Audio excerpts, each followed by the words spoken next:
Hey everyone, One Piece is back and it feels so fucking good.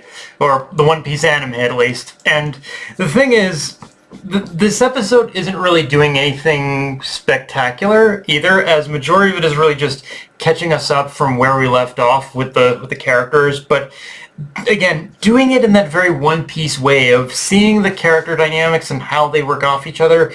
And to me, that's always been the biggest strength I find with the kind of episodes that mark the return of the series from a long hiatus, is by feeding into the dynamics and personalities of the characters.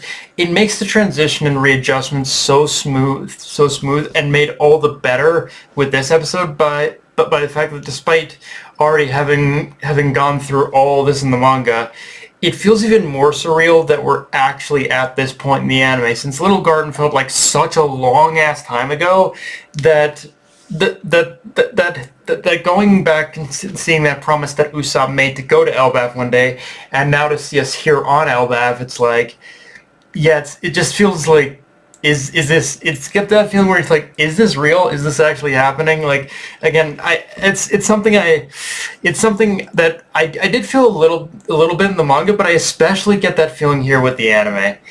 In saying that, I am going to jump ahead and talk about the after credit scene, where after the giant warrior pirates wake up from their drunken night, they find the Straw Hats separated from them, only for Nami and Usopp to waken up inside some kind of toy-looking castle. Which, yeah, the anime definitely makes it even more clear than the manga that this isn't a normal castle. And all I will say about this setup is, I'm hoping Toei can kind of speed up the pace of this particular area of the story and only make it about 2-3 episodes long, bare minimum, because although I've fallen in love with where the story of the Elbaf arc leads, this beginning section, in my opinion, was kind of the worst in terms of the arc's pacing in the manga. So, kind of hoping the anime, like, it doesn't drag this out any longer than the manga did, and hopefully maybe kind of make it feel shorter, frankly. But all right, with that said, though, let's talk about the major turning points this episode. The first coming from the insane scene we get between the red hair pirates and Bartolomeo, where, as a test, Shanks has him drink fake poison before letting him go, followed by Yasopp showing like sniping down their ship with Bartolomeo and his crew on it. And honestly, I guess first off, I gotta say this. Hey, Yasopp, you might be a great shooter. You're still a deadbeat father. Just saying, motherfucker. But okay. But okay. Getting off track there for a bit, but honestly, looking at this scene as a whole, for the longest time, hell, even a little now, part of me always questioned just what exactly caused this shift in Shanks. And granted, there are still a few unanswered questions to be sure, but recent events in the manga have definitely painted more of a clear picture behind Shanks' actions in this scene, which is to say that Shanks is definitely wanting to give Luffy that one final test, but to do it correctly. Like, he's but to do it correctly, he's got to commit to playing a more villainous role. At least that's the vibe I've always gotten from this scene, especially taking in everything I've learned about Shanks thus far. And in doing so, Shanks himself in this scene feels like he's having to walk this line between doing his due diligence as an emperor while simultaneously seeing how he can use situations like this in a way to truly test Luffy's conviction. Like, he needs Luffy to be prepared in order to weather the storm that is very close to consuming everything in the world. Like, as cruel as Shanks kind of seems in this moment, I do understand it even more now than I did before, simply because, yeah, I don't want to give away spoilers or anything, but let's just say, like, pretty much now more than ever, there is purpose behind every single one of Shanks' actions. Like, the man is thinking steps ahead, because because the world is headed in such a tumultuous direction, and a lot of that is once again, unfortunately, is due to the world government. That's the only kind of pseudo spoiler I'm going to give.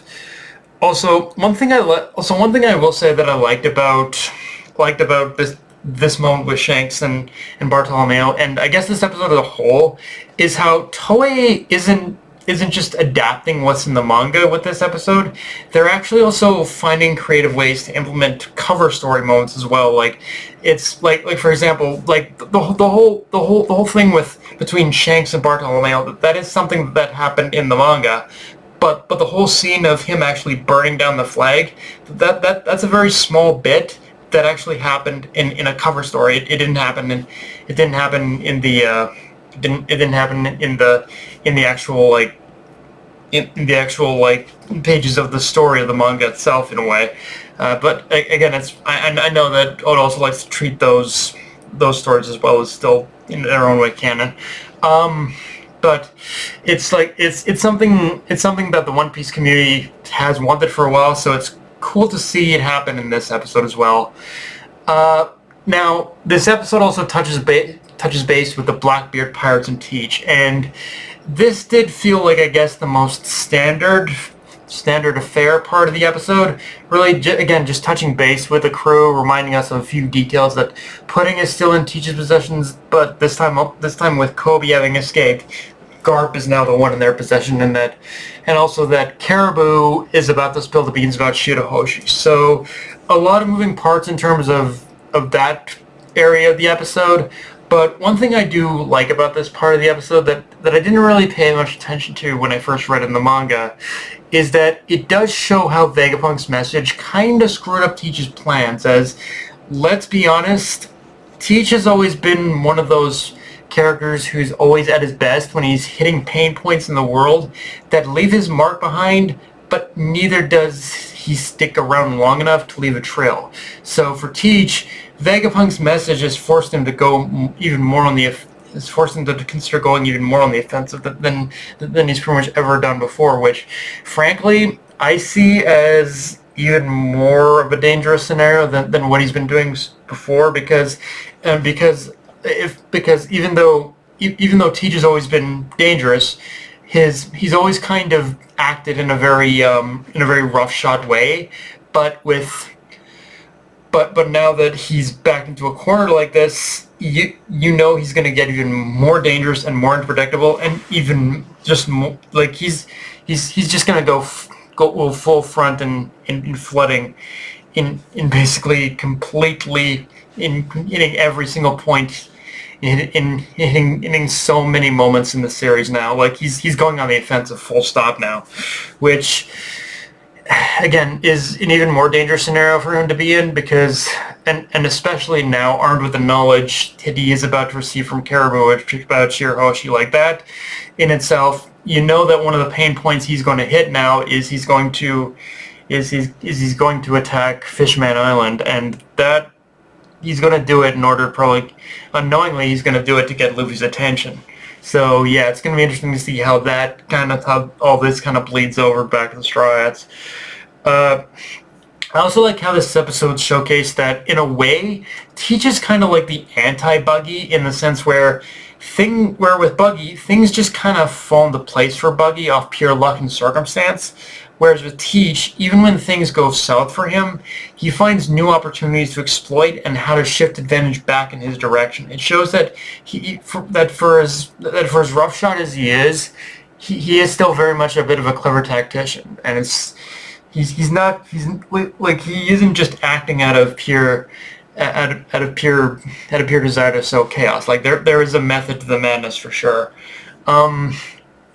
Now, I suppose I should make mention of the fact that the art and animation makes another major shift for the Elbaf arc in this episode, and admittedly, I'm someone who doesn't mind the anime going through these shifts in styles. Like, I know it can be jarring for those who want a more consistent style all the way through the series, myself being once one of those people, but honestly, since pretty much Zoe and onward, I have come to appreciate the idea of having different animation style for certain arcs, and as much of, and it's one of those things where as much of a boon as I know of with Studios' more streamlined version of One Piece will be for the series, I think it is fair to acknowledge that certain arcs like Wano will have a bit of a, when they're adapted into with Studios adaptation, I think we got to acknowledge that there likely will have maybe a bit more of a lackluster visual identity compared to Toei's adaptation. So for me, it's like you got to kind of pick your poison on which you would rather prefer, and just take